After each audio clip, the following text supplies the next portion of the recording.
به ونتوكل عليه ونعوذ بالله من شرور أنفسنا ومن سيئات أعمالنا من يهده الله فلا مضل له ومن يضلل فلا هادي له ونشهد أن لا إله إلا الله وحده لا شريك له ونشهد أن سيدنا وحبيبنا وشفيعنا وسندنا محمدا عبده ورسوله صلى الله تعالى عليه وعلى آله وأصحابه وبارك وسلم تسليما كثيرا كثيرا أما بعد فأعوذ بالله من الشيطان الرجيم بسم الله الرحمن الرحيم يا أيها الذين آمنوا اتقوا الله ولتنظر نفس ما قدمت لغد واتقوا الله إن الله خبير بما تعملون ولا تكونوا كالذين نسوا الله فأنساهم أنفسهم أولئك هم الفاسقون لا يستوي أصحاب النار وأصحاب الجنة أصحاب الجنة هم الفائزون۔ رمضان المبارک کا آج تیسرا جمعہ ہے۔ اللہ تعالیٰ سے دعا ہے اللہ تعالیٰ صحیح طرح سے بات کہنے کی، سننے کی، سمجھنے کی اور پھر عمل کی ہم سب کو توفیق عطا فرمائے۔ میں نے جو بھی آیات آپ کے سامنے پڑھی ہیں یہ سورہ حشر کے آخری رکوع کی آیات ہیں، اور اس سورت کی اس رکوع کی بہت فضیلت بھی وارد ہوئی ہے حدیث میں۔ یا ایھا الذین آمنو، اے لوگو جو ایمان لائے ہو۔ قرآن مجید میں کبھی خطاب ہوتا ہے یا ایھا الناس کے ذریعے، اے لوگو، اس میں غیر مسلم بھی داخل ہوتے ہیں اور مسلم بھی، اور کہیں قرآن مجید میں خطاب ہوتا ہے ان لوگوں کو جو ایمان کا دعویٰ کر چکے ہیں، یعنی ان پر گویا حجت کو تام کیا جا رہا ہے کہ تم نے خود اقرار کیا ہے، تم خود دعوے دار ہو کہ ہم ایمان والے ہیں۔ مسئلہ یہ ہے کہ آج کل مفاد پرستی کا دور ہے، جو لبرل مسلمان ہیں نا وہ بھی اپنے مفاد کے وقت پورے مسلمان بن جاتے ہیں، اور جہاں ان کے مفاد نہیں ہوتے تو وہاں وہ مسلمان نہیں بنتے۔ تو اس لیے اللہ تعالیٰ نے کہا کہ قطع نظر اس سے کہ کون حقیقت میں مومن کون حقیقت میں کافر، جو بھی ایمان کا دعوے دار ہے، زبان سے کہتا ہے کہ میں ایمان لایا ہوں، تو اس سے اس کے بارے میں قیامت کے دن پوچھ ہوگی۔ تو اسے حکم دیا جا رہا ہے اتقوا اللہ، اللہ سے بولو بھائی ڈرو۔ سوال یہ پیدا ہوتا ہے، ڈرا اس چیز سے جاتا ہے جو بہت ہی خطرناک ہو، ڈرا اس چیز سے جاتا ہے جو بہت ہی خطرناک ہو۔ آپ کہہ سکتے ہیں کہ نہیں، خطرناک ہونا ضروری نہیں ہے، جو بھی طاقتور ہوتا ہے اس سے ڈرا جاتا ہے۔ کیا خیال ہے بھئی؟ کوئی بھی طاقتور ہوگا اس سے لوگ ڈرتے ہیں نا، یہ درست نہیں ہے۔ کسی کی طاقتور ہونے سے لوگ اس سے نہیں ڈرتے۔ طاقتور کے ساتھ اگر وہ ظالم ہے، نقصان پہنچانے کا ارادہ رکھتا ہے تو پھر اس سے ڈرا جاتا ہے۔ اللہ تعالیٰ کی ذات ایسی ذات نہیں ہے کہ جو ذات کے لحاظ سے ڈرنے کے لائق ہو، بلکہ اللہ کی ذات اپنی ذات کے اعتبار سے محبت کرنے کے لائق ہے، ڈرنے کے لائق بول لو بھائی نہیں ہے۔ بھائی جس کے آپ پر احسانات ہوں، جو غفور ہو، جو رحیم ہو، منان ہو، احسان کرنے والا ہو، ودود ہو، بے انتہا اپنے بندوں سے محبت کرنے والا ہو، تو اس سے تو محبت کی جائے گی نا۔ ڈرنے کا کیا مطلب ہوا پھر؟ شیر سے ڈرتے ہیں ہم کیونکہ اس کا کوئی بھروسہ نہیں ہے.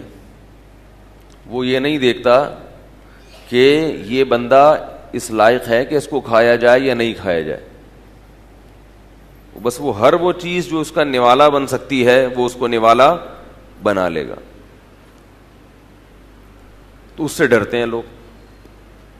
لیکن ایک ایسا بادشاہ جو محبت کرنے والا ہو اپنی رعایا کے ساتھ, ایک ایسا حکمران, لوگ اکثر کہتے ہیں نا یورپ میں پولیس کے ساتھ لوگوں کے بڑے اچھے دوستانہ تعلقات ہوتے ہیں, کہتے ہیں نا لوگ, میں نے سنا ہے. پولیس والے کہیں ہوں تو لوگ چاہتے ہیں کہ ہم بھی وہیں جا کے بیٹھیں, کیونکہ جہاں پولیس ہوگی وہاں لوگوں کو اپنی سیفٹی کا احساس زیادہ ہوتا ہے. ایک صاحب کہنے لگے میں نے آسٹریلیا میں پولیس کو چائے پلائی اپنے خود سے, بہت حیرانگی کی بات ہے, یعنی خود سے پلائی ان کے مطالبے کے بغیر اپنے خرچے پہ. تو پتہ نہیں پلائی نہیں پلائی, بہرحال اچھا ایک رویہ ہوتا ہے پولیس کے ساتھ اور پولیس کا لوگوں کے ساتھ. تو چور تو ڈرتا ہے پولیس سے, ایک عام آدمی کو پولیس سے ڈرنے کی ضرورت نہیں ہے. تو اللہ تعالیٰ کی جو ذات ہے وہ اس لائق ہے کہ وہ ودود ہے, وہ غفور ہے, وہ رحمان ہے, وہ رحیم ہے, وہ اپنے بندوں پر بڑا مہربان ہے, رؤوف ہے. تو اس سے تو محبت ہونی چاہیے. لیکن اللہ کیا فرما رہے ہیں؟ اتقوا اللہ, اللہ سے ڈرو.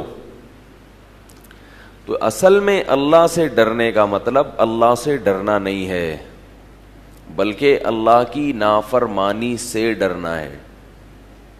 بعض دفعہ لغت میں الفاظ محذوف ہوتے ہیں. دیکھو گاڑی پنچر ہو جاتی ہے نا تو ہم کہتے ہیں یار ذرا میں تھوڑی دیر سے آ رہا ہوں, گاڑی پنچر ہو گئی ہے. گاڑی نہیں پنچر ہوئی ہوتی, گاڑی کا ٹائر پنچر ہوا ہوتا ہے. آپ نے شاٹ مارا اور پنچر کی نسبت کس کی طرف کر دی؟ گاڑی کی طرف کر دی. تو اللہ تو محبت کرنے کی چیز ہے. اللہ کی جو ذات ہے وہ اس لائق ہے کہ اس سے محبت کی جائے. وہ چاہتا بھی یہی ہے, کیونکہ اس نے اپنے جو نام رکھے ہیں نا وہ سارے ایسے نام ہیں کہ ان سے انسان کو اس سے محبت بڑھتی ہے. خاص طور پر یہ جو دو نام ہیں الرحمن اور رحیم, جن کا بہت زیادہ استعمال کیا گیا ہے. جب بھی ہم کوئی کام کی ابتدا کرتے ہیں تو بسم اللہ الرحمن الرحیم, تو یہ اللہ نے ہمیں بتایا نا کہ بسم اللہ پڑھا کرو. تو جب ہم اللہ کا نام لیتے ہیں تو اس میں الرحمن اور الرحیم کی صفت کو ہائی لائٹ کرنے کا حکم ہے. الجبار القہار والی صفت کو ہائی لائٹ کرنے کا حکم نہیں ہے. قل ادعوا اللہ او ادعوا الرحمن, قرآن میں آتا ہے تم اللہ کو پکارو یا رحمان کہہ کے پکارو. اس کے بہت سارے نام ہیں. تو یہاں بھی اللہ نے اپنے بہت سارے ناموں میں کس نام کو ہائی لائٹ کیا ہے؟ رحمان والے نام کو. تو اس سے پتہ چلتا ہے کہ اللہ کو یہ رحمان والا نام زیادہ پسندیدہ ہے. دیکھو آپ کے اندر بہت ساری صفات ہوں گی, لیکن آپ کو آپ کی جس صفت سے زیادہ محبت ہو, آپ چاہتے ہو کہ لوگ میری اس صفت کو زیادہ ہائی لائٹ کریں, اس صفت میں آپ دوسروں سے زیادہ ممتاز ہوگے. کوئی کھلاڑی ہے, کھلاڑی, اس میں بہت ساری صفات ہیں, وہ ہینڈسم بھی ہے, وہ دولت مند بھی ہے, وہ سخی بھی ہے, لیکن وہ یہ چاہے گا کہ میرا تو تعارف ہے وہ ایز اے پلیئر ہو, کیونکہ دولت مند تو بہت سارے لوگ ہیں, ہینڈسم تو بہت سارے ہیں. مجھے جو اللہ نے ترقی دی ہے اور میری جو شہرت ہوئی ہے وہ کھلاڑی ہونے کی وجہ سے ہوئی ہے. کیا کریں یار بھائی, وہ یہ کہے گا نا کہ میرے جو چوکے چھکے ہیں اس کی وجہ سے میری شہرت زیادہ ہوئی ہے. تو جب میرا تعارف ہو تو وہ لوگ یہ نہ بتایا کریں یہ بڑے ہینڈسم ہیں یا بڑے ماشاءاللہ اسمارٹ ہیں, بلکہ لوگ میرا تعارف کرائیں کہ ملک کے مشہور پلیئر ہیں, یہ چھکے چوکوں میں یہ کیا ہیں, مشہور آدمی ہیں. یہ جو آفریدی ہیں نا, آفریدی, انہوں نے ایک عالم سے پوچھا کہ یہ حضرت مفتی ظفر علی صاحب جو ہیں ان کے فتوے اتنے سخت کیوں ہوتے ہیں؟ تو انہوں نے فرمایا کہ وہ بھی آپ کی طرح پٹھان ہیں, تو جیسے آپ کے چھکے چوکے ہوتے ہیں ان کے بھی چھکے چوکے ہوتے ہیں سمجھ رہے. ابھی میں نے ایک بیان کیا تھا کہ تراویح کے لیے اجرت لینا جائز نہیں ہے. جو تراویح پڑھانے والے لوگ ہیں نا ان کے لیے اجرت لینا حرام ہے. تو اس پہ حضرت مفتی زرولی صاحب کا ایک کلپ آیا ہے, اس میں انہوں نے بہت سخت الفاظ میں تردید کی اور کہا کہ بالکل جائز ہے. تو وہ بڑے آدمی ہیں, ہم چھوٹے لوگ ہیں. لیکن ایک بات ہے کہ لوگ پھر وہ مجھے کلپ بھیج رہے ہیں اور پھر کچھ تحریریں بھی بھیج رہے ہیں فتاویٰ کی کہ دیکھو اس میں بھی لکھا ہے جائز ہے, اس میں بھی لکھا ہے جائز ہے. تو دیکھو عوام کے لیے ایک بات, کسی عالم کی بے اکرامی نہ کریں. لیکن یہ کیا بات ہے کہ نہ آپ بنوری ٹاؤن کے فتوے کو مانتے ہو, نہ آپ جامعۃ الرشید کے فتوے کو مانتے ہو, نہ آپ دارالعلوم کرنگی کے فتوے کو مانتے ہو, نہ دارالعلوم دیوبند کا جو فی الحال لیٹسٹ ریٹن فتویٰ ہے اس کو مانتے ہو. تو جو تراویح کی اجرت لینے والے حفاظ ہیں ان سے میں یہ کہہ رہا ہوں کہ قیامت کے دن اللہ کو کیا منہ دکھاؤ گے. یہ بڑے بڑے ایک دینی ادارے ہیں جو ریٹن میں فتویٰ دے رہے ہیں. جامعہ فاروقیہ کا بھی یہی فتویٰ ہے, اداروں کا ہے, یہ شخصیات کا نہیں ہے. تو اداروں کے فتوے وہ چھوڑ کر آپ کہیں کسی چھوٹے سے دارالافتاء کا فتویٰ یا ایک عالم کا فتویٰ لے آتے ہو تو, اور جبکہ ان عالم کے بارے میں آپ کو معلوم ہے کہ ان کے اور بھی تفردات ہیں جس کو پوری امت میں کوئی بھی تسلیم نہیں کرتا, تو پھر میں ان کو, وہ ان کی رائے ہوگی ٹھیک ہے, لیکن آپ قیامت کے دن شاید نہ بچ سکو. اللہ کہے گا کہ اتنوں کو چھوڑ کر ایک کے پیچھے آپ کیوں لگے تھے. اور وہ جو دلیل دیتے ہیں وہ دلیل بھی ایک عجیب سی دلیل ہے کہ حدیث میں آتا ہے کہ سب سے بہترین چیز جس پر تم لوگوں سے پیسے لو وہ قرآن ہے. یہ رقیہ کے بارے میں ہے. رقیہ کہتے ہیں قرآن پڑھ کر کسی پہ دم کرنا. اگر یہ حدیث کا یہ مطلب ہوتا تو پھر تو نمازوں پہ اجرت لینا یا قرآن کی تلاوت پہ اجرت لینا یہ فقہائے حنفیہ کے نزدیک ناجائز نہیں ہوتا, یہ تو بڑا آرام سے سب جائز ہو جاتا. اس کا تو کسی نے بھی یہ مطلب نہیں لیا ہے. فقہائے حنفیہ کے نزدیک جو متقدمین ہیں, امام ابو حنیفہ, ان کے نزدیک تو نمازوں پہ اجرت لینا بھی جائز نہیں ہے, یعنی جو فرض نماز ہے. تو بعد میں متاخرین کا فتویٰ شافعی مذہب کے مطابق گیا ہے, اس لیے کہ امت میں یہ سارے دین کے شعبے ختم ہو رہے تھے. تو وہ جو فرائض ہیں یا تعلیم قرآن ہے اس کو امت میں زندہ رکھنے کے لیے اس کی اجرت کو حلال قرار دیا گیا ہے. یہ ایک اجازت نکالی ہے ان شعبوں سے متعلق جن کا رہنا بہت ضروری ہے, کیونکہ 7ویں صدی ہجری میں جب لوگوں کی طبیعت میں سستی ہو گئی تو کوئی فری والا امام بولو بھائی نہیں ملتا تھا. علماء نے فتویٰ دیا اگر اماموں کے لیے تنخواہوں کو تو اس شوق یعنی اگر تنخواہوں کو ناجائز کر دیا گیا تو کوئی شخص بھی امامت کرنے کے لیے تیار نہیں ہوگا. ضائع تو اس میں پھر گنجائش ہوتی ہے کہ آپ اپنے فقہ کو چھوڑ کر دوسرے فقہ پہ فتویٰ دے سکتے ہیں. تو امام شافعی کے مذہب پہ فتویٰ دیا گیا, ان کے ہاں جائز ہے. اور اس لیے بھی جواز کا فتویٰ دیا گیا کہ پہلے جو بیت المال تھا وہ کفالت کرتا تھا علماء کی, مدرسین کی, مؤذنین کی. بیت المال نے وہ کفالت کرنا یعنی گورنمنٹ دیتی تھی. اب سعودی عرب میں اماموں کو کون کی کفالت کون کرتا ہے؟ گورنمنٹ کرتی ہے. تو گورنمنٹ یہ سارے کام کرتی تھی, بیت المال سے یہ ساری ذمہ داریاں پوری ہوتی تھی, وہ ذمہ داریاں ختم. تو اب دین کا ضیاع ہے اس میں. لیکن تراویح کی نماز کو اس پر قیاس نہیں کیا جا سکتا, کیونکہ تراویح کوئی فرض نماز نہیں ہے اور اس کا جماعت سے پڑھنا بھی ضروری نہیں ہے. اور جماعت سے پڑھنے کے لیے اتنی بڑی تعداد اخلاص اور للہیت کے ساتھ حافظوں کی موجود ہوتی ہے کہ پیسے دے کے پڑھانا بولو بھائی ضروری نہیں. تو وہ تو 2-4 آدمی بھی مل کے جماعت پڑھ لیں تو سنت موقدہ والی جو سنت پوری ہو جائے گی. ہاں ایک فضیلت سے یقیناً محرومی ہوگی اگر جماعت کے بغیر پڑھیں گے. اور قرآن ختم کرنا بھی اس میں سنت عمل ہے, ضروری عمل نہیں ہے. اگر آپ کو کوئی حافظ نہیں ملتا تو ایک کسی کو کچھ صورتیں بھی یاد ہوں تو اس کے پیچھے بھی پڑھ سکتے ہیں. اس لیے اس پر جتنے بھی محقق علماء ہیں, محققین کی بات کر رہا ہوں, ایسے تو کہیں بھی فتویٰ اتنی بڑی تعداد ہے, کوئی نہ کوئی آپ کو آپ کے مطلب کا فتویٰ دے دے گا. فتوے کا تو لفظ اتنا ہلکا ہو گیا ہے کہ کوئی بھی بیٹھ کے کچھ بھی پھینک دے, وہ قوم کے لیے قابل قبول ہوتی ہے وہ چیز. سب محقق بنے ہوئے ہیں. تو اس لیے جو تراویح پڑھانے والے لوگ ہیں میں ان سے خاص طور پر کہتا ہوں کہ اپنے عمل کو ضائع مت کرو. یہ قرآن ہے, اس کی ایک ایک حرف کا ثواب ملتا ہے. حضرت مولانا یوسف لدھیانوی شہید رحمہ اللہ تعالیٰ نے ایک دفعہ اس پہ بہت سخت فتویٰ شائع کیا تھا کہ تراویح کی اجرت بالکل حرام ہے, ناجائز ہے. بہت سخت فتویٰ شائع کیا تھا, اور انہوں نے اس میں خاص طور پر یہ بتایا کہ دیکھو, یہ حضرت مولانا یوسف لدھیانوی شہید رحمۃ اللہ علیہ کے الفاظ میں آپ کے سامنے نقل کر رہا ہوں. انہوں نے فرمایا کہ دیکھو, رمضان عام دنوں میں جب آپ قرآن کی تلاوت کرتے ہو تو ایک حرف کا ثواب کتنا ملتا ہے؟ 10 نیکیاں. الف لام میم پڑھا تو 30 نیکیاں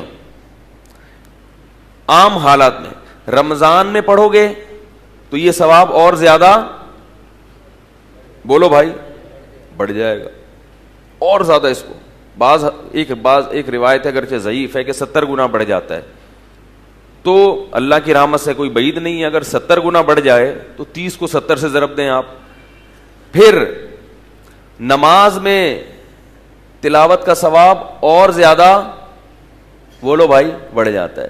پھر وہ نماز اگر رمضان کی ہو تو اس کا ثواب اور زیادہ بڑھ جاتا ہے. پھر وہ تراویح کی نماز ہو جو صرف رمضان کے ساتھ خاص ہے, رمضان کے علاوہ وہ نماز جائز ہی نہیں ہے, کتنا ثواب بڑھ جائے گا. لیکن حافظ 50,000 1 لاکھ 1.5 لاکھ اس طرح سے اپنی نمازوں کو تلاوتوں کو بیچ کے اپنے اس ثواب کا بیڑا غرق کر دیتا ہے. وہ یہ کاروبار بن چکا ہے, بزنس بن چکا ہے. میں یہ نہیں کہہ رہا کہ حافظ کو کوئی ہدیہ دینا حرام ہے, ناجائز ہے. ہدیے پر تو کوئی بھی کسی کو کسی بھی وقت دے سکتا ہے. خود حافظ بھی دے سکتا ہے ہدیہ, لوگ بھی دے سکتے ہیں. لیکن ہدیے میں اور اجرت میں, ہدیہ کوئی آپ کو نہ دے تو آپ کو غم نہیں ہوتا, اجرت نہ دے تو آپ کا میٹر شارٹ ہو جاتا, منہ لٹک جاتا ہے آپ. اس لیے وہ ہدیہ جو بہت ضروری سمجھا جاتا ہو کہ اگر ہم نے نہیں دیا تو ان کا میٹر شارٹ ہو جائے گا, وہ ہدیہ بھی اجرت ہی ہے. تو اس لیے حضرت مفتی ظفر علی صاحب عالم ہیں, ان کے احترام کے باوجود ان کا یہ فتویٰ, بولو بھائی, قابل قبول نہیں ہے. اور یہ میں نہیں کہہ رہا, میری کیا اوقات ہے. جتنے بڑے بڑے آپ کے بنوری ٹاؤن کا فتویٰ ہے, جامعہ فاروقیہ کے, اداروں کا, شخصیات کا نہیں. دیکھو, ایک شخصیت کا فتوے کی بات الگ ہوتی ہے, پورے ادارے کے فتوے کی بات. بعض دفعہ اداروں میں مفتی ہوتے ہیں جن کی رائے نہیں ہوتی, لیکن فتویٰ جو شائع ہوتا ہے وہ ادارے سے ہوتا ہے, تو وہ ادارے کی رائے پر ہوتا ہے. کیونکہ ادارہ جب تحقیق کرتا ہے تو وہ ہر پہلو کو سامنے رکھ کے کرتا ہے. شخصیتوں میں تو کچھ بھی, کبھی آپ کسی موڈ میں بیٹھے ہوئے ہیں کچھ کر دیا, کبھی کسی موڈ میں بیٹھے ہوئے. تو ہمارا جو جامعۃ الرشید ہے, بسا اوقات کسی فتوے میں ہماری رائے کچھ اور ہوتی ہے مگر جامعۃ الرشید کی رائے, کیونکہ جامعۃ الرشید جب فتویٰ شائع کرے گا تو اس میں یہ نہیں ہوگا کہ یہ کیا کہتے ہیں وہ کیا کہتے ہیں. اس میں علماء کا پینل بیٹھتا ہے, اس میں ان بڑے جو مفتیان ہیں ان کی رائے کا متفق ہونا, بولو بھائی, ضروری ہے. اس میں کم سے کم 3 مفتیوں کی رائے ایک ہوگی تو پھر فتویٰ شائع ہوگا, ورنہ فتویٰ شائع 3 کم از کم مفتی متفق ہوتے ہیں تو پھر ادارے سے فتویٰ نکلتا ہے. اور اگر جمہور سے ہٹ کے فتویٰ دینا ہے, یعنی کوئی ایسا مسئلہ آیا جس میں آپ کہتے ہیں کہ میں جمہور سے ہٹ جاؤں یا فقہ حنفی سے باہر نکل جاؤں, تو پھر اس میں ادارہ بھی نہیں ہے, اس میں کئی اداروں کو انوالو کرنا پڑتا ہے. نہیں آ رہی میرا خیال ہے بات. مثلا یہ جو ویڈیو سی ڈی کا جو مسئلہ ہے, اس میں جو پہلے فتویٰ کیا تھا کہ ویڈیو علماء نہیں بناتے تھے. جب اس کے جواز کا فتویٰ دیا گیا تو ایسے نہیں کہ کوئی مفتی اٹھا اور اس نے فوراً ایک فتویٰ شائع کر دیا. اس کے لیے پھر ملک بھر کے جو مستند مفتیان کرام ہیں ان کی مجلسیں ہوئی ہیں, کئی گھنٹوں میٹنگز ہوئی ہیں, اور دنیا بھر کے علماء کی کتابوں سے بھی استفادہ کیا گیا. اس کے جو سائنسدان ہیں جو ویڈیو جو ڈیجیٹل کیمرے کو جانتے ہیں, ان سائنٹسٹ کو یا ان جو بھی شعبے کے ماہرین ہیں ان کو بلایا گیا. 2-3 مہینے اس پر بحث ہوئی ہے. اور پھر ہمارے بعض بزرگوں کو ہم نے دیکھا کہ وہ کئی گھنٹوں صرف نماز پڑھتے تھے, ذکر کرتے تھے اور اللہ سے دعائیں مانگتے تھے کہ اللہ صحیح فیصلے کی توفیق عطا فرمائے. تبلیغ والے کہتے ہیں نا بھائی کوئی مشکل آئے تو کچھ لوگ اس کام میں لگیں, کچھ کس میں لگ جائے, ذکر میں. تو اللہ کا شکر ہے ہمارے اکابر میں اس پر بھی بہت محنت کی ہے کہ یہ جب ڈیجیٹل تصویر کے بارے میں جو تحقیق ہو رہی تھی تو مسلسل دعاؤں کا بھی بولو بھائی معمول تھا کہ اللہ کہیں ایسا نہ ہو کہ ہمارے قلم سے حرام کو حلال کر دیا جائے, تو شیطان کہیں بہکا نہ دے. اس کے بعد بھی پھر 1.5-2 سال تک اس کے مثبت منفی پہلوؤں پہ غور ہوتے ہوتے ہوتے ہوتے پھر بھی ریٹرن میں نہیں دیا, صرف زبانی دینے پر اکتفا کیا. ابھی تحریر نہیں آئی, یہ زبانی گنجائش دی ہے. حضرت مفتی محمد تقی عثمانی صاحب مدظلہ العالی جب باہر کے ملک کے سفر پہ گئے ہیں, فرماتے ہیں کہ مجھ سے لوگوں نے پوچھا کہ یہاں ٹیلی ویژن بہت بے حیائی پھیلا رہا ہے, تو ہم کوئی اسلامی چینل کھولنا چاہتے ہیں. حالانکہ حضرت کی بہت پہلے سے رائے یہ تھی, 20-25 سال سے بھی زیادہ شاید عرصہ ہو گیا. حضرت نے عربی جو تحریر ہے نا تکملہ, اس میں لکھا تھا کہ مجھے اس کے تصویر ہونے پر اشکال ہے. یہ وہ تصویر, مجھے یہ اشکال ہے کہ یہ وہ تصویر نہیں ہے کہ جو رسول اللہ صلی اللہ علیہ وسلم کے دور میں تھی جس پر وعیدیں ہیں, تو مجھے اشکال ہے. یہ نہیں لکھا کہ جائز ہے, کہا کہ مجھے اس کے تصویر ہونے میں تردد ہے. یہ عربی تحریر ہے. لیکن 20-25 سال تک بھی جواز کا فتویٰ, پھر بھی کہ اتنی جرت سے ایسا نہیں ہو سکتا کہ کوئی حرام حلال ہو جائے. توقف, خاموشی, اور شاید کوئی اللہ نئی بات دماغ میں ڈال دے. فرماتے ہیں کہ میں جب باہر کے ملک سفر کے لیے گیا تو لوگ مجھے کہہ رہے تھے یہاں اتنی بے حیائی پھیلا رہا ہے ٹیلی ویژن, تو علماء کا کوئی دینی چینل ہونا چاہیے, اس کے بغیر آپ مقابلہ نہیں کر سکتے. تو رائے میں اتنی نرمی پیدا ہوئی کہ بھئی آپ مجھ سے پوچھے بغیر خود ہی کر لو, میری طرف نسبت, یعنی میں نہ جائز کہتا ہوں نہ ناجائز, میں خاموش ہوں. تو یہ کیوں؟ اللہ کا خوف نہیں آ رہی بات میرا خیال, اللہ کا خوف کہ بھئی ایسے نہیں. آج کوئی پروفیسر اٹھتا ہے, بیٹھ گئے, کچھ بھی کر لیا, نئی تحقیق, کہتے کوئی بات نہیں اگلے دن رجوع کر لیں گے. تو یہ جو ہمارے بڑے حضرات ہیں, بہت غور و فکر کر کے, بہت تحقیق کر کے, خاص طور پر جب جمہور کے خلاف کسی بات پہ فتویٰ دینا ہوتا ہے تو اس میں بہت زیادہ احتیاط کی جاتی ہے. حضرت مولانا اشرف علی تھانوی رحمہ اللہ تعالیٰ کے دور میں ہندوستان میں بہت سارے مرد گم ہو گئے, جنگیں ہو رہی تھیں اور بلوے میں بہت سارے مرد غائب ہو جاتے تھے. اب وہ جو عورتیں تھیں وہ شوہر کے بغیر ہو جاتی ہیں, ان کے شوہروں کا پتہ ہی نہیں چلتا کہ زندہ ہے, مر گیا ہے, گرفتار ہے, کہاں ہے. اب فقہ حنفی میں تو یہ ہے کہ وہ ساری زندگی انتظار کرے گی, کہیں اور شادی بولو بھائی نہیں, یعنی 90 سال انتظار کرے گی. 90 سال اس لیے رکھا گیا کہ وہ شوہر کی موت کا یقین ہو جائے گا, لیکن ظاہر ہے وہ خود بھی مر جائے گی اس وقت تک, اور 90 سال کے بعد وہ شوہر آ بھی گیا تو کیا کرے گی وہ, کیا خیال ہے بھائی. تو وہ ایک تعبیر ہوتی ہے فقہ کی, الفاظ جو ہے نا فقہ کی تعبیرات ہوتے ہیں, قانون کی زبان ایک الگ ہوتی ہے, مراد مقصد کیا ہے کہ وہ شادی نہیں کر سکتی. اب تو اب کئی عورتوں کے ساتھ ایسا ہوا تو ان کی عزتیں داؤ پہ لگنے کا خطرہ تھا, اور اس بارے میں ہمیں قرآن و حدیث میں کوئی واضح رہنمائی نہیں ملتی. تو امام ابو حنیفہ کی رائے ہے کہ بھئی وہ نہیں کر سکتی شادی, کیونکہ شوہر کا ابھی تک یقین نہیں ہے کہ مرا ہے یا کیا ہے. تو امام ابو حنیفہ کی اس رائے پر عمل کرنے سے سینکڑوں خواتین مصیبت میں پڑ رہی تھیں. وہ مصیبت یہی تھی کہ وہ کہاں جائیں گی. تو اب یہ جب عموم بلوا ابتلا عام ہو گیا تو پھر مولانا اشرف علی تھانوی رحمہ اللہ تعالی نے یہ تحریک چلائی کہ بھئی چاروں فقہا میں اگر کسی فقہ میں گنجائش ملتی ہے تو اس پہ فتویٰ بولو بھائی دینا چاہیے. تو امام مالک کے ہاں فقہ مالکیہ میں یہ ہے کہ ایسی صورت میں جب شوہر کے آنے کی امیدیں ختم ہو جائیں تو عورت 4 سال انتظار کرے گی, عدالت میں کیس کر کے عدالت کے ذریعے وہ خلا طلاق لے سکتی ہے. لیکن ایسا ہی نہیں فتویٰ دے دیا انہوں نے, صبح اٹھے بیان کی, ایک کلپ ریکارڈ کروائے, چل بھائی, لوگوں کو ایک تشویش میں ڈال دیا. لوگ تشویش میں آ جاتے ہیں نا, یار وہ مفتی کچھ کہہ رہا ہے, وہ کچھ کہہ رہا ہے, وہ کچھ. آج دیکھو نا یوٹیوب پہ کیا ہو رہا ہے, ہر آدمی مفتی بنا ہوا ہے. کوئی کہہ رہا ہے امام کے پیچھے فاتحہ جہری نمازوں میں بھی جائز. ابھی وہ ایک صاحب نے رجوع کر لیا اپنے فاتحہ والے مسئلے سے. پہلے وہ کہتے تھے کہ نہ سری میں جائز نہ جہری میں جائز, اب کہتے ہیں کہ سری میں تو امام کے پیچھے فاتحہ واجب ہے, جہری میں کیا ہو گئی, حرام ہو گئی. تو ایک تماشا ہے. آپ کہہ سکتے ہیں رجوع تو کوئی بھی کر سکتا ہے, تو علماء اگر رجوع کریں تو بات سمجھ میں آتی ہے. عوام کو یہ اختیار نہیں ہے کہ فتویٰ دیں اور اگلے دن رجوع کریں. آپ کو فتویٰ دینے کی اتھارٹی کس نے دی تھی؟ تو ایک تماشا بنا ہوا ہے, کوئی ادھر سے فتوا مار رہا ہے, کوئی ادھر سے اٹھ رہا ہے, کوئی ادھر سے ایک فتوا پھینک رہا ہے, لوگ کہہ رہے ہیں پتہ نہیں یہ کیا ہو رہا ہے, دین کو تماشا بن گیا. اور ہر آدمی لیبل کس کا لگا رہا ہے؟ بولو بھائی, قرآن حدیث, دلیل, میں دلیل سے بات, میں دلیل سے بات, میں ہر آدمی دلیل سے بات, اور اختلافات اتنے زیادہ, پتہ ہی نہیں چلتا کہ ان میں اصل قرآن و حدیث سے کون. لوگ ایک چیز سے بھی دھوکہ کھاتے ہیں کہ جو حدیث کا حوالہ دے دے نا, کہتے ہیں یہ ہے اصل. اللہ کے بندو, وہ جو حوالہ اس نے دیا ہے تو اس میں یہ بھی تو دیکھو کہ وہ حدیث کا یہ ترجمہ بھی بنتا ہے کہ نہیں بنتا, پھر اس کے مخالف کوئی دوسری حدیث بھی ہے یا نہیں ہے, پھر اس کے مخالف قرآن کی آیت تو نہیں ہے کہیں. قرآن کی آیت متواتر ہے, متواتر,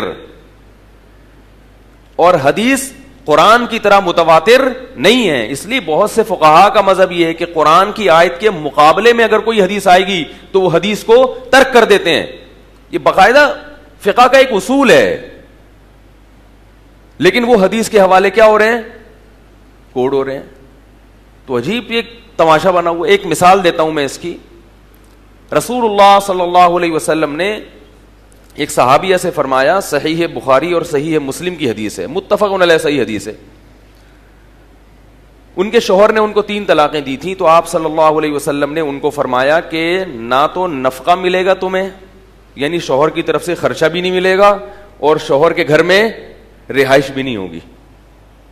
بات نہیں آ رہی میرا خیال ہے. بھائی طلاق ہو گئی تو آپ فتویٰ لیں, فقہائے حنفیہ خاص طور پہ کیا کہتے ہیں کہ عورت کو جب بھی طلاق ہوگی عدت شوہر کے گھر گزارے گی, اور عدت کے دوران نان نفقہ کس کے ذمے ہے؟ بولتے کیوں نہیں؟ شوہر کے ذمے.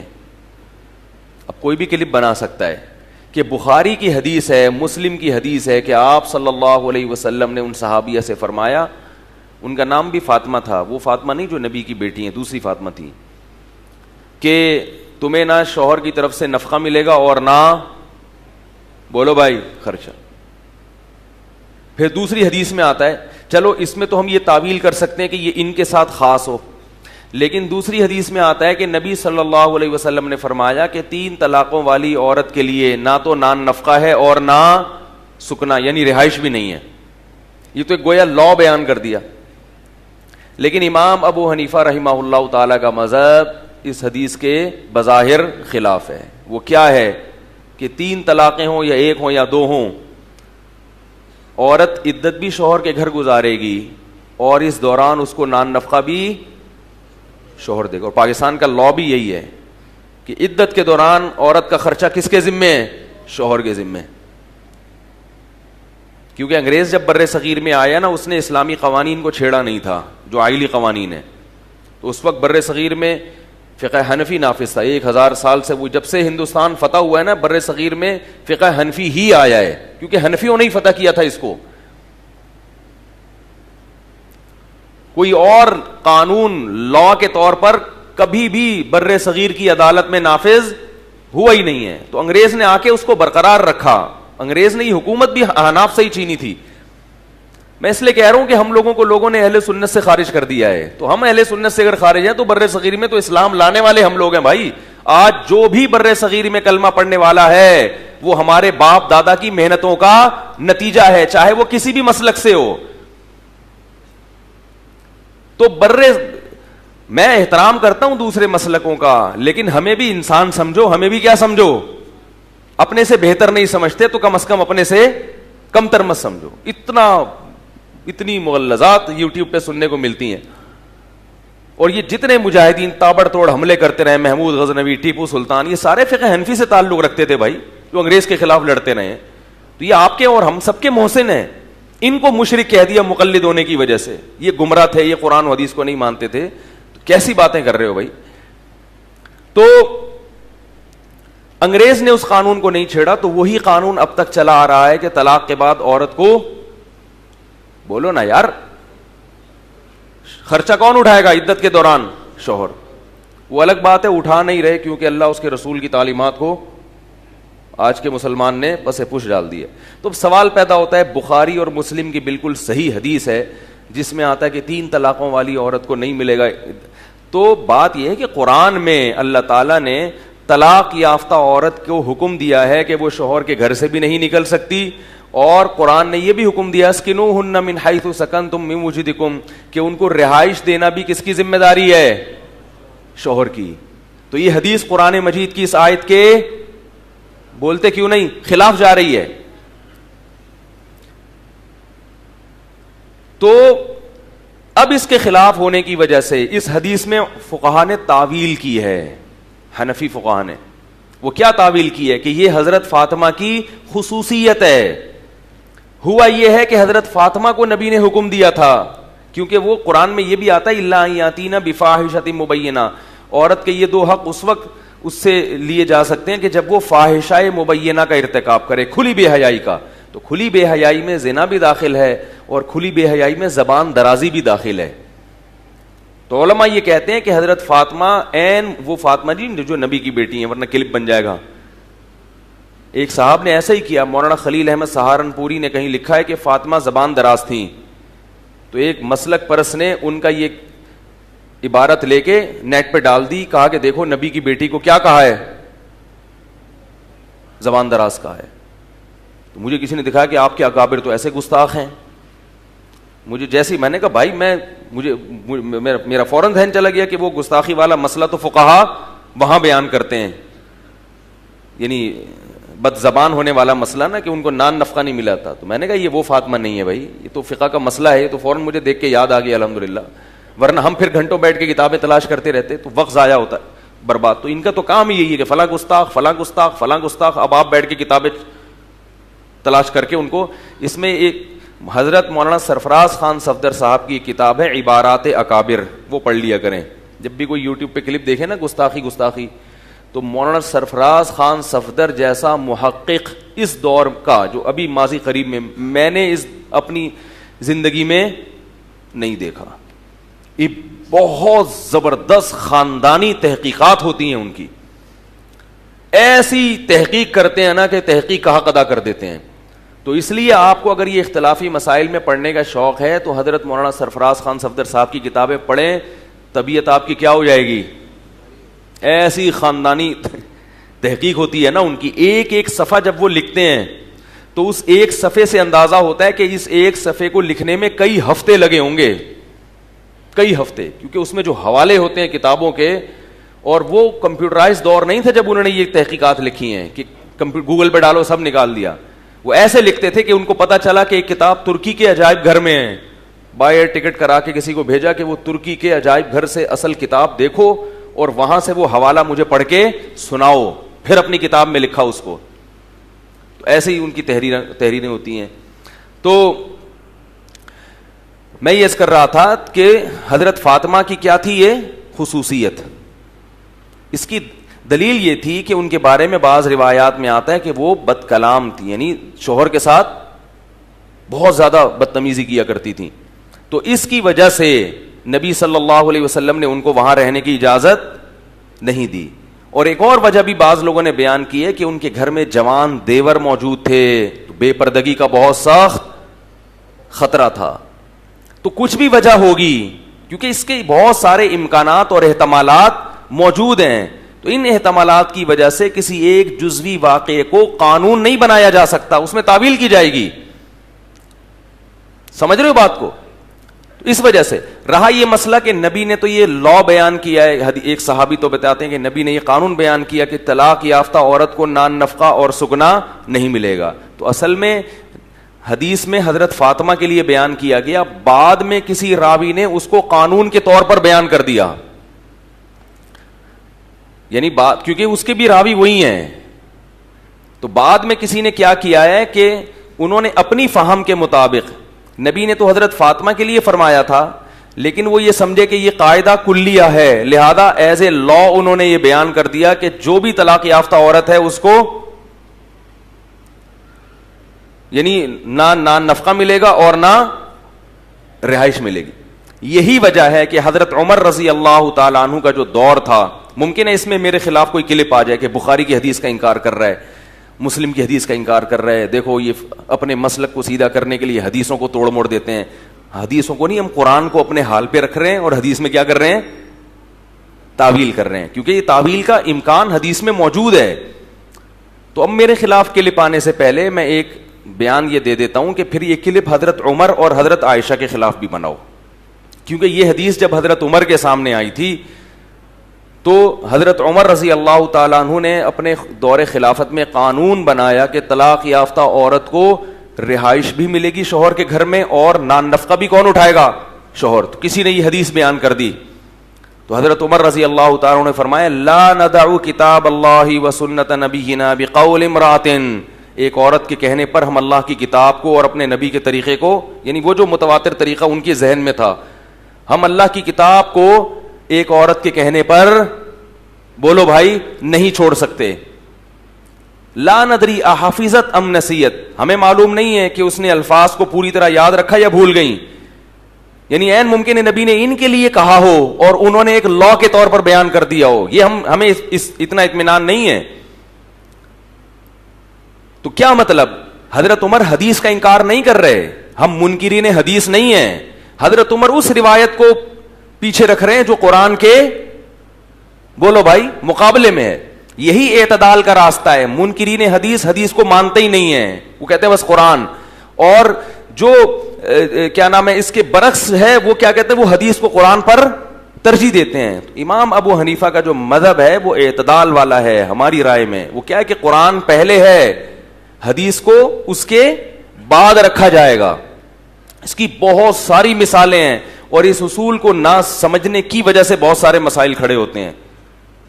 بس ایک کلپ آ گیا, وہ حدیث. حضرت عائشہ رضی اللہ تعالی عنہا کا یہ بھی یہی موقف تھا. وہ تو اتنا سخت موقف تھا, وہ کہتی تھیں کہ فاطمہ کے لیے اس حدیث کو بیان کرنے میں کوئی خیر نہیں ہے, کیونکہ وہ حدیث بیان کر رہی ہیں اور لوگ اس حدیث کا مطلب بولو بھائی غلط لے رہے ہیں. پتہ یہ چلا کہ اس زمانے میں بھی لوگ حدیث کا غلط مطلب لے سکتے تھے حضرت عائشہ کی رائے میں, تو آج کیوں نہیں لے سکتے؟ پھر بھی یہ مسئلہ اختلافی ہے. بعض ائمہ کی وہ رائے ہے, وہ کہتے ہیں کہ نہیں وہ حدیث کو لے رہے ہیں تو ہم ان کا بھی احترام کرتے ہیں, مگر صرف یہ بتانا مقصد ہے کہ جیسے ہم ان کا احترام کر رہے ہیں ہماری رائے سے مختلف ہونے کے باوجود, تو آپ ہمارا احترام کیوں نہیں کر لیتے بھائی؟ جبکہ ہم بھی سمجھتے ہیں کہ ہماری دلیل کیا ہے, بہت زیادہ مضبوط ہے. خیر بات کہاں سے کہاں چلی گئی. تو میں یہ عرض کر رہا تھا کہ بھائی دیکھو, اللہ تعالیٰ کی جو ذات ہے وہ محبت کرنے کے قابل ہے. ہماری گاڑی اسٹیشن پہ رکتی بہت ہے, ہر جگہ ہم اسٹے لیتے ہیں, ٹھنڈا پانی پیتے ہیں, برگر کھاتے ہیں. سفر پہ لوگ جاتے ہیں نا تو کچھ تو ایک دم چلتے چلے جاتے ہیں, اور کچھ کیا کرتے ہیں بڑے آرام سے انجوائے کرتے. اپنی گاڑی میں جب آپ جاؤ نا تو لوگ کہتے ہیں انجوائے کر کے جائیں گے, بڑے مزے. تو آپ یہ سمجھا کریں کہ ہم اپنی گاڑی میں بیٹھے ہوئے ہیں اور ہمارا ایک موضوع ہے, تو راستے میں ہم اسٹاپ لیتے لیتے آرام سے جا رہے ہیں, کوئی جلدی نہیں ہے. بھاگے تو نہیں جا رہے ہیں نا, اگلے جمعہ پھر ہو جائے گا, پھر اگلے جمعہ کوئی ابھی قیامت آنے کا فی الحال میرے ذہن میں ہے کہ اتنا جلدی نہیں ہے, اور نہ امام مہدی کا فی الحال کوئی بہت جلدی آ رہے ہیں. ہر تھوڑے دن میں خبر آئی ہوئی ہوتی امام مہدی اگلے سال آ رہے ہیں. میری رائے کے مطابق ابھی امام مہدی کے آنے میں کیا ہے, تاخیر ہے, کیونکہ جب وہ آئیں گے تو پھر یہ سب سیٹ اپ ختم, پھر تو انہی کے ساتھ جا کے رہنا پڑے گا. تو اس لیے ابھی آپ تھوڑا سا انتظار کریں, ابھی ٹائم ہے. تو اللہ تعالیٰ کی جو ذات ہے وہ اس لائق ہے کہ اس سے محبت کی جائے. تو میں یہ کر رہا تھا, تو یہ جو قرآن کہتے ہیں اللہ سے ڈرو, تو اللہ سے ڈرو کا مطلب کیا ہے؟ اللہ کی نافرمانی سے ڈرو. ایک چھوٹی سی بات اور بتا دوں, ہے تو اختلافی مسئلہ, لیکن اب خون, چلو چھوڑو یار, چھوڑو پھر کبھی اور بتائیں گے. لوگ خون پیتے رہتے ہیں نا. تو کیا کہہ رہا تھا میں؟ ہاں, اللہ سے ڈرو کا مطلب کیا ہے؟ رفع الیدین کا مسئلہ آ رہا تھا, میں نے کہا چھوڑ دو, رہنے دو, بہت ہو گیا رفع الیدین, بہت زیادہ ہو گیا. تو وہ ایک صاحب مجھے کہنے لگے کہ یہ کوئی ایسی صحیح متفق علیہ حدیث دکھاؤ جس میں آتا ہو کہ نبی نے رفع الیدین کے بغیر نماز پڑھی ہو, جس کو سب صحیح مانتے ہوں. میں نے کہا کوئی ایسی حدیث دکھاؤ متفق علیہ جس میں آتا ہو کہ نبی نے گریبان بند کر کے نماز پڑھی ہو. ہمیشہ گریبان کھول کے نماز کا تو آتا ہے, بٹن لگا کے نماز پڑھنے کا.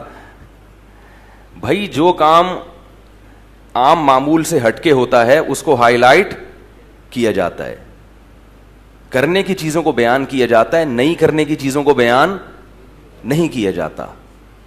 رفع الیدین کرنے کی حدیثیں زیادہ ہیں, اس لیے کہ وہ ایک عمل ہے, کیا ہے. جس نماز میں نبی نے رفع الیدین نہیں کیا, صحابہ نے اس کو بیان نہیں کیا. رہا یہ مسئلہ کہ نہیں کرنے کا عمل زیادہ ہے, اس کی دلیل صحابہ کا عمل ہے. امام ترمذی نے, جو امام بخاری کے شاگرد ہیں, جہاں رفع الیدین کی حدیثیں ذکر کی ہیں نا, تو وہاں نیچے لکھا ہے وہ بھی یقولو, یہی قول ہے فلاں صحابی کا, فلاں صحابی کا, فلاں صحابی کا, فلاں, ان کے نام ہائی لائٹ کیے ہیں. اور جہاں رفع الیدین نہ کرنے کی روایت ذکر کی, وہاں یہ فرماتے ہیں وہ بھی یقولو غیر واحد من اہل العلم من اصحاب النبی, یہی بہت سارے صحابہ کا مذہب ہے اہل علم میں, اور ان کے نام نہیں لکھے, کیونکہ جو سلیکٹڈ لوگ ہوتے ہیں ان کے نام بیان کیے جاتے ہیں. جب بہت سارے ہوتے ہیں تو ان کا نام نہیں ذکر کیا جاتا. میں نہیں کہہ رہا کہ آپ رفع الیدین کر کے غلط کر رہے ہیں, میں کہہ رہا ہوں کہ جو نہیں کرتے اللہ کے بندو, ان کے پاس بھی کچھ دلیل ہے, اس کو اختلافی مسئلہ مان لو, بس ہماری جان چھوڑ دو. ہم نہیں کہہ رہے کہ آپ کریں, آپ کو اگر اس پہ اطمینان ہے آپ وہ کریں, لیکن نہ کرنے والوں کو انسان کا بچہ مان لیں آپ لوگ, صحیح ہے نا, مسلمان مان لیں, ان کو مان لیں کہ یہ بھی عاشق رسول ہیں. اللہ نے اس سنت کو بھی تو زندہ رکھنا تھا نا, تو کیوں خون پی رہے ہو بھائی؟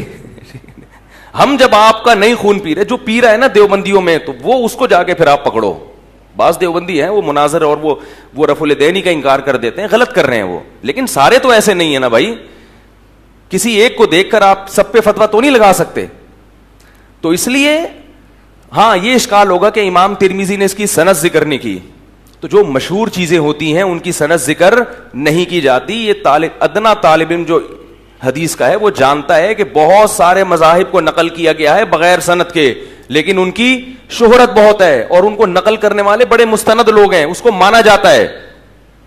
اور یہ خود اہل حدیث حضرات بھی کرتے ہیں یہ کام. دیکھو امام طحاوی رحمہ اللہ تعالی نے لکھا ہے کہ بعض لوگوں کا یہ مذہب ہے کہ 3 طلاقیں ایک ہوتی ہیں, حالانکہ امام طحاوی نے اس کی سند ذکر نہیں کی, لیکن تمام اہل حدیث حضرات امام طحاوی کے اس قول کو لیتے ہیں. دیکھو ان کے دور میں کچھ لوگ 3 کو 1 کہتے تھے, حالانکہ انہوں نے سند ذکر نہیں کی ہے, لیکن یہ بہت بڑے محدث ہیں تو ان کی گواہی کو معتبر مانا جاتا ہے. بھائی انہوں نے دیکھا اپنے زمانے میں, وہ کہ سند تھوڑی نقل کریں گے, ایک مشاہدے پر مبنی ایک حقیقت ہے.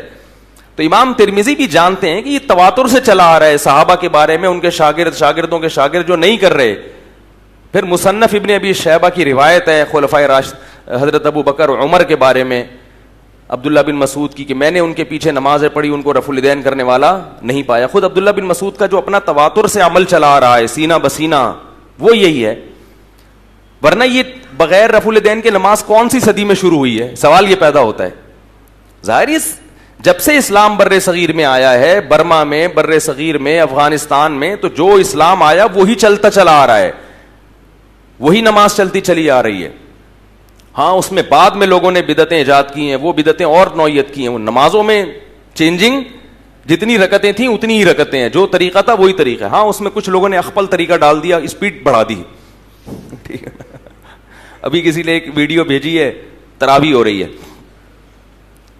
وہ اخپل طریقے سے ہو رہی ہے, وہ الحمدللہ اللہ اکبر سلام پھیر کے واپس, اتنی اسپیڈ. تو یہ والی تراویح محمد بن قاسم لے کے نہیں آئے تھے, وہ اطمینان والی تراویح تھی, اس میں انہوں نے فارورڈ پہ لگا دیا اس کو. بھائی بعض دفعہ بیان کو فارورڈ لگا دو, اسپیڈ سے چلتا ہے نا, تو یہ انہوں نے خود ایک سافٹ ویئر ایجاد کیا ہے اور تراویح میں انسٹال کر کے اس کو کس پہ لگا دیا, فارورڈ پہ. تو یہ کچھ اس قسم کے تصرفات ہوئے ہیں, ایسا نہیں کہ پورا دین ہی چینج ہو گیا تھا, اس طرح نہیں. تو میں ہاں مجھے یاد آیا امام وہ مولانا شریف تھانوی رحمہ اللہ کا بتا رہا تھا کہ انہوں نے فتویٰ دیا فقہ مالکی کے مطابق. تو ایسا ہی نہیں کہ بیٹھے بیٹھے, اس میں سعودی عرب میں جو مالکی علماء ہیں, فقہ مالکی سے تعلق رکھنے والے, ان سے بھی رابطہ کیا کہ فقہ مالکیہ کے مطابق صرف کتابوں پر اکتفا نہیں کریں گے, ان علماء سے رابطہ کر کے پوچھیں گے ہے کیا. بعض دفعہ کتاب میں کچھ لکھا ہوتا ہے, اس کا مفہوم کچھ اور ہوتا ہے. تو پھر ہندوستان کے بہت سارے علماء کو, ہندوستان میں اس وقت پاکستان بھی داخل تھا, بنگلہ دیش بھی تھا, برما کے بھی علماء کو, سب کو ملا کے پھر ایک فتویٰ شائع کیا کہ بھئی اس میں ہم فقہ حنفی کے خلاف فتویٰ دیں گے. سمجھ میں آ رہی ہے بات؟ تو اس طرح احتیاطیں ہوتی ہیں, کوئی بھی اٹھ کے کچھ بھی مارکیٹ میں پھینک دے تو اس کو کیچ کرنے والے لوگ موجود ہیں, مگر اس سے نہ حلال حرام ہوتا ہے اور نہ حرام حلال ہو جاتا ہے. تو اللہ تعالیٰ نے حکم دیا اتقوا اللہ, اللہ سے ڈرو. تو میں بتا رہا تھا اللہ ڈرنے کی چیز نہیں, اللہ تو محبت کرنے کی چیز ہے. تو یہاں اصل میں مطلب کیا ہے, اللہ کی نافرمانی سے ڈرو, کیونکہ جس کو محبت ہوتی ہے تو پھر محبوب کو نافرمانی میں غضب بھی اتنا ہی زیادہ آتا ہے. جب اللہ کو اپنی مخلوق سے محبت ہے, اللہ انسان کے معاملے میں بہت غیرت والا ہے, تو پھر اللہ تعالیٰ کو پھر کیا ہوگا کہ اللہ تعالیٰ کو آپ جب نافرمانی کریں گے تو غضب بھی آئے گا. دیکھو آپ محلے پڑوس میں کسی کی نافرمانی کرو, اس کو غصہ نہیں آئے گا. باپ کی نافرمانی کرو تو غصہ آئے گا. کیوں؟ باپ کو دشمنی ہے آپ سے. بھائی باپ کو اس لیے غصہ آئے گا کہ باپ آپ سے محبت کرتا ہو. کہتے ہیں میں اتنا خیال کرتا ہوں, میں اتنی محبت کرتا ہوں, یار میری اس محبت کی کچھ تو لاج رکھو, میں تم سے پیسے تھوڑی مانگ رہا ہوں. تو جیسے باپ کی محبت محدود ہے, اس کا غصہ بھی محدود. اللہ کی محبت لامحدود ہے, وہ ماں سے بھی زیادہ محبت کرتا ہے 99 گنا. یہ تو ایک مثال ہے, وہ تو لامحدود محبت کرتا ہے, تو اس کا غضب بھی بہت زیادہ ہے. پھر لہذا اللہ نے حکم دیا کہ ایسے رب کی نافرمانی سے ڈرو, وہ عذاب بھی دے سکتا ہے. اور جیسے والدین اپنے بچوں کی کوتاہیوں کو معاف بھی بہت زیادہ کرتے ہیں محبت کی وجہ سے, کوئی اور کرے اور اس کو سزا دیں تو معافی کا چانس کم ہے, یہاں غصہ تو آئے گا مگر معافی کا چانس بھی زیادہ. تو اللہ تعالیٰ کے ہاں معافی کا چانس بھی بہت زیادہ, بہت زیادہ. جب بھی سوری کرو گے اللہ سے, جب بھی توبہ کرو گے اللہ سے, اللہ توبہ قبول کرنے کے لیے اتنا چانس دنیا میں کوئی بھی, بھائی آپ کو 1 دفعہ چانس دیا جائے گا, 2 دفعہ جائے گا, 3 دفعہ جاب سے باہر. بعض جگہ تو ایک پہلا ہی میں ہی نکال دیتے ہیں کہ یہ غلطی ایسی ہے جو ناقابل برداشت. آپ نے باس کا گریبان پکڑ لیا تو دوسرا چانس نہیں ملے گا, یا تو آئندہ وہ بغیر گریبان کے آئے گا, ورنہ وہ کبھی بھی نہیں کہے گا کہ مجھے اپنا گریبان دوبارہ پکڑوانا ہے آپ سے. اسی وقت کیا ہو جائے گی, چھٹی. بہت زیادہ چانس مل گیا 2 دفعہ, بہت زیادہ 3 دفعہ, اس کے بعد نہیں. اللہ کے ہاں چانس پہ چانس بہت زیادہ. اور گناہ کی نوعیت بھی کتنی مرضی سنگین ہو, یعنی بعض دفعہ 3 دفعہ چانس ہم دیتے ہیں لیکن جرم کی نوعیت کم ہوتی ہے. جرم کی نوعیت بڑھ جائے تو پہلے چانس میں ہی گردن اڑا دی جائے گی. کتنی بڑی نوعیت ہو جرم کی, لیکن اللہ بار بار, یہاں تک کہ 99 انسانوں کو قتل کرنے والے کو بھی اللہ نے توبہ کا چانس, بولو یار, کیونکہ قتل سے بڑھ کر اسلام میں کوئی گناہ نہیں ہے. غضب اللہ علیہ, اللہ کا اس پہ غضب ہوتا ہے, عظیم عذاب عظیم, اس کے لیے بہت بڑا عذاب ہے. سب سے پہلے حقوق العباد میں قتل کے بارے میں سوال ہوگا, عبادات میں نماز کے بارے میں اور حقوق العباد میں قتل کے بارے میں. سب سے پہلے قاتلوں کو جہنم میں داخل کیا جائے گا, کیونکہ انہوں نے تو انسان پر اتنا ظلم کیا کہ اس کی زندگی چھین لی. اس سے بڑا ظلم تو کوئی ہو نہیں سکتا. لیکن اگر کوئی قتل کر کے بھی اللہ کے سامنے توبہ کرنا چاہے تو توبہ کا دروازہ, بولو بھائی, کھلا ہوا ہے. 99 دفعہ قتل کر دیا, اب بھی توبہ کا دروازہ, بولو بھائی. لیکن یاد رکھو کہ پھر توبہ توبہ ہو, ڈرامے بازی نہ ہو. توبہ کا مطلب یہ ہے کہ اللہ اب تیرے ہر قانون کو ماننے کے لیے تیار ہوں. اور قاتل کے بارے میں اللہ کا قانون کیا ہے کہ مقتول کے وارثوں سے جا کر معافی مانگو. اگر وہ تمہیں قصاصاً قتل کرتے ہیں تو قتل ہونے کے لیے تیار ہو جاؤ. اگر وہ دیت لے کے چھوڑ دیتے ہیں تو دیت دینے کے لیے تیار ہو جاؤ. لہذا کوئی قتل سے اگر توبہ کرنا چاہتا ہے تو توبہ بھی کرے, لیکن علماء سے رابطہ بھی کرے. آج کل یہ مسئلہ ہے کہ قاتل اگر مقتول کے وارث کے پاس چلا گیا نا کہ میں نے قتل کیا تھا, میری گردن اڑا دو, تو وہ گردن نہیں اڑائے گا, وہ پولیس کے حوالے کر دے گا. اور پھر پولیس اس سے کیا کرے گی, ساری زندگی کے لیے, بولو نا بھائی, کھیلتی ہے. پھر جتنا جرم ہوتا ہے نا اس سے کئی گنا زیادہ سزا ملتی ہے اس کو. جیل کی کوٹری میں چلا جائے گا, کچھ پتہ نہیں کیا حال ہوگا, چھوٹتا ہے نہیں چھوٹتا, چھوٹتا ہے تو یہ غلط ہے اس لیے کہ قاتل نے تو معاف کیا نہیں ہے. ابھی اسلام میں قتل کی سزا کیا ہے؟ جیل نہیں ہے. قتل کی سزا کیا ہے؟ قتل ہے. اور اس کا اختیار کس کو ہے؟ پولیس کو نہیں ہے, مقتول کے وارث کو ہے. پولیس کا کام مقتول کو پکڑ کے عدالت کے کٹہرے میں لانا, مقدمے کی سماعت کرنا, اور پھر عدالت کا کام ہے اس مقتول کو قاتل کے پولیس کا کام ہے قاتل کو پکڑنا اور اسے عدالت کے کٹہرے میں لانا تاکہ یہ ثابت ہو کہ اس نے قتل کیا ہے. اور پھر عدالت کا کام ہے اس پولیس کی نگرانی میں اس قاتل کو پکڑ کے مقتول کے وارثوں کے حوالے کر دینا کہ تم چاہو تو ٹنگا دو. کیا ہو گیا بھائی؟ تم چاہو تو کیا کرو؟ اسے ٹنگا دو, چاہو تو دیت لے کے چھوڑ دو.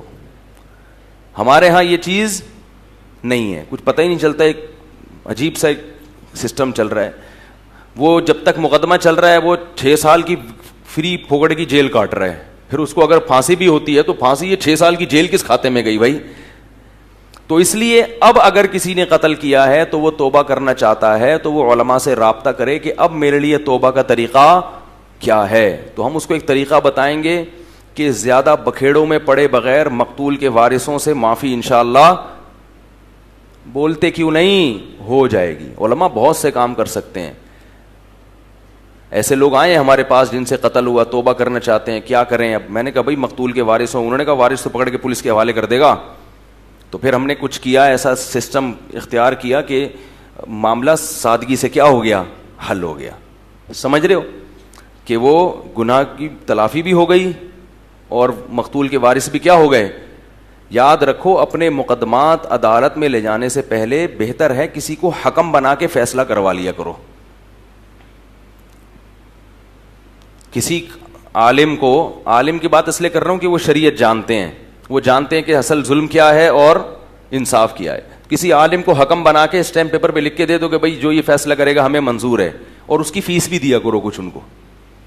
میں یہ کام نہیں کرتا, لیکن جس سے کرواؤ نا ان سے کیا لے لیا کرو, ان کو ٹائم کے پیسے بھی دیا کرو. جو تمہارے لیے بیٹھے ہیں اتنا دماغ لڑا رہے ہیں, عدالتوں میں لاکھوں روپے بھرو گے, اس سے بہتر نہیں ہے کہ کسی کو حکم بنا کے اس کو بول دو بھائی یہ آپ کی فیس ہے اور آپ ہم دونوں کے درمیان انصاف سے فیصلہ کر لیں. تو بسا اوقات ایسا ہوتا ہے کہ لڑائی جھگڑوں کے بغیر بڑی امن اور شانتی کے ساتھ فیصلہ ہو جاتا ہے. ہم نے بھی ایسے کیسز نمٹائے ہیں. وہ عدالت میں جاتے تو ایک ساری زندگی کی ٹینشن, بڑے آرام سے بیٹھے بیٹھے ادھر ہی مسجد کے صحن میں, ہاں بھائی اس فریق کو بلاؤ اس فریق کو بلاؤ, وہیں بیٹھ کے ہم نے کیا اور ماشاءاللہ دونوں سلام کر کے گھر گئے ہیں. تو بڑے آرام سے ہو سکتا ہے کام. تو یہ کام علماء کے ذریعے کروا لیا کریں. ختم ہو گیا ہے تو اللہ نے ہمیں حکم دیا کہ اللہ سے ڈرو. مطلب کیا ہے؟ اللہ کی نافرمانی سے ڈرو. اور ولتنظر نفس ما قدمت لغد, فرمایا کہ اگلے کل کے لیے دیکھو گے میں کیا بھیج رہا ہوں. ہم جو کچھ کر رہے ہیں یہ آگے کل کے لیے جمع ہو رہا ہے. تو رمضان کا مقصد بھی یہ ہے کہ اللہ کی نافرمانی سے بچنے کی توفیق مل جائے. اس آیت کو میں پھر اگلے ہفتے مکمل کروں گا انشاءاللہ, بہت اہم آیت ہے. وقت پورا ہو گیا. تو اللہ سے ڈرنے کا مطلب سمجھ میں آ گیا ہے بھائی؟ اللہ سے ڈرنے کا مطلب سمجھ میں آ گیا کہ نہیں آ گیا؟ تو اللہ سے ڈرنے کا مطلب اللہ کی نافرمانی سے, زنا ہے, بد نظری ہے, فحش چیزیں ہیں, غیبت ہے, بہتان ہے, بہنوں کی وراثت کھانا ہے, والدین کی نافرمانی ہے, سود کھانا ہے, سودی بینک میں جاب کرنا ہے, انشورنس کمپنی میں جاب کرنا ہے, اپنے اختیار سے انشورنس کروانا ہے. یہ سب چیزیں اسلام میں حرام ہے. داڑھی کاٹنا ہے, نماز جان کر قضا کرنا, خواتین کا آئی بروز بنانا. نبی نے لعنت فرمائی ہے آئی بروز بنانے والی عورت پر. فیشنیبل عورت کے لیے بال رکھنا, زینت کے لیے بال کاٹنا عورت کے لیے, یہ بھی جائز نہیں ہے. بے پردہ گھومنا عورت کا, یہ بھی جائز. بولو بھائی. سالیوں سے گپے مارنا, معذرت کے ساتھ, آپ کی گھر کی آپ کی صرف بیوی ہے, بیوی کی بہن وہ کسی اور کی امانت ہے. سمجھ رہے ہو؟ سلام کیا وعلیکم السلام, بس اتنا کافی ہے. فری ہو گئے, ہاں وہی, یہ نہیں چلے گا بھائی. سمجھ میں نہیں آ رہا یار. سالیوں سے گپے مارنا, بولو بھائی, جائز نہیں. میں یہ نہیں کہہ رہا بے اکرامی کریں سالی کی, ہو یہاں سے دفعہ یہاں سے, یہ نہیں کریں آپ. گپے نہ ماریں آپ. آنکھ مٹکے کرنا, لڑکیوں سے فون پہ گپے مارنا, فیس بک سے لڑکیوں سے دوستیاں کرنا, یہ سب بول دو نا حرام ہے, بولیں حرام ہے. تو اللہ کہہ رہے ہیں اللہ سے ڈرو. ان الذین یکسبون الاثم, جو بھی تم غلط کاریاں کر رہے ہو, سیجزون, عن قریب اس کا بدلہ دیا جائے گا. انسان کو اللہ ایسے نہیں کہ کھلا پلا کے چھوڑ دیا, سموسے بھی کھاؤ, پکوڑے بھی کھاؤ, خربوزے بھی کھاؤ, ایسے نعمتیں کھاؤ اور جو مرضی کرو, کچھ بھی نہیں ہوگا. نا نا نا نا نا, یہ سب نعمتیں اللہ مٹی سے بنا رہے ہیں. خربوزہ بھی مٹی سے, آم بھی مٹی سے, تربوز بھی مٹی سے, اپنی قدرت کے کرشمے دکھا رہا ہے تاکہ یہ نعمتیں کھا کے اس کا شکر ادا کرو اور اس کی نافرمانی کرتے ہوئے حیا کرو, شرم کرو. اگر نہیں کی تو پھر اس کا حساب و کتاب تمہیں دینا پڑے گا. اللہ تعالیٰ عمل کی توفیق عطا فرمائے. یہ پھر دعا میں اعلان کر دوں بھائی, یہ انتظامیہ کی طرف سے لیٹر ہے کہ مسجد کے اخراجات پورے کرنے کے لیے انتظامیہ کو مجبوراً جھولی چندے کا اہتمام کرنا پڑتا ہے, جو ایک ناپسندیدہ فعل ہے. اس عمل سے بچنے کے لیے ہمیں مستقل بنیادوں پر ڈونرز کی ضرورت ہے.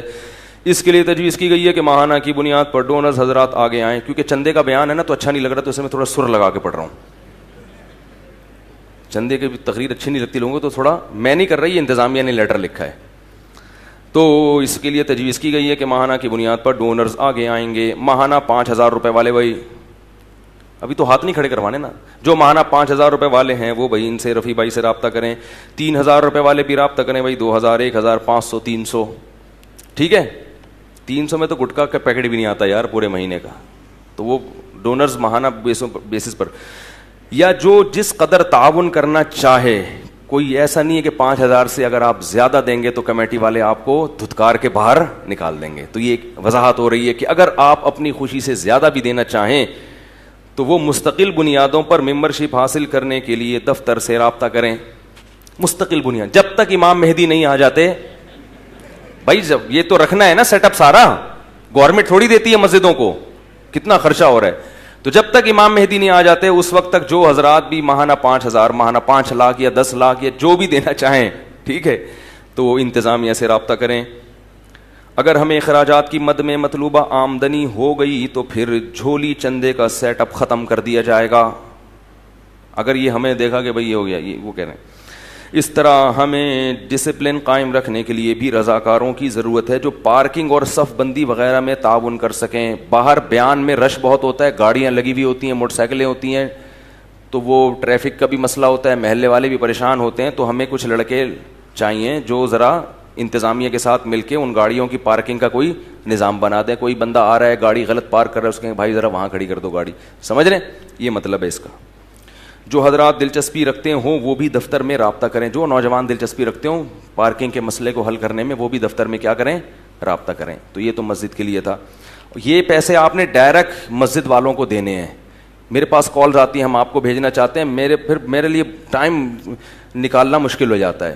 تو کوئی اکاؤنٹ نمبر دے دیں تاکہ کوئی باہر سے بھیجنا چاہے تو چلو مجھ سے رابطہ کرنا ہو تو SMS کے ذریعے رابطہ کریں, کوئی مسجد سے تعاون کرنا چاہتا ہے. دوسرا, غربا اور مساکین کے لیے جو حضرات میرے ذریعے سے تعاون کرنا چاہتے ہوں, تو رمضان میں ہم ایک بڑے پیمانے پر بہت سارے یتیم ہیں, بیوہ عورتیں ہیں جن کے ساتھ ہر رمضان میں تعاون کرتے ہیں. تو جو حضرات اس سلسلے میں تعاون کرنا چاہیں تو وہ ڈائریکٹ پھر مجھ سے رابطہ بولو بھائی کر سکتے ہیں. بہتر تو یہ کہ آپ اپنے قریبی رشتہ داروں میں اگر کوئی غریب مسکین نظر آتا ہے تو خود اس کو فوقیت دیں اور اس کو پیسے دیں. آپ سمجھ رہے, خود سے جا کے اس کے ہاتھ میں پکڑائیں. لیکن بہت سے لوگوں کو غریب نظر, ویسے تو حیرت کی بات ہے, پتہ نہیں کیوں نظر نہیں آتا غریب تو, لیکن پھر بھی بہت سے لوگوں کے لیے مشکل ہوتی ہے, خاص طور پر یورپ امریکہ میں رہنے والوں, وہ ان کے لیے وہاں تلاش کرنا زیادہ مشکل ہوتا ہے. غریب ملک تو یہ پاکستان ہے نا, تو وہ لوگ پھر یہاں علماء کے ذریعے تعاون کر سکتے ہیں بھیج کے. یہ بھی ایک اعلان تھا, اللہ تعالیٰ سمجھنے کی عمل کی توفیق عطا فرمائے. تو بھائی مسجد میں ہر مہینے کی بیسس پر کریں نا, کوئی رابطہ کریں, بہت ثواب ہے, یہ صدقہ جاریہ ہے.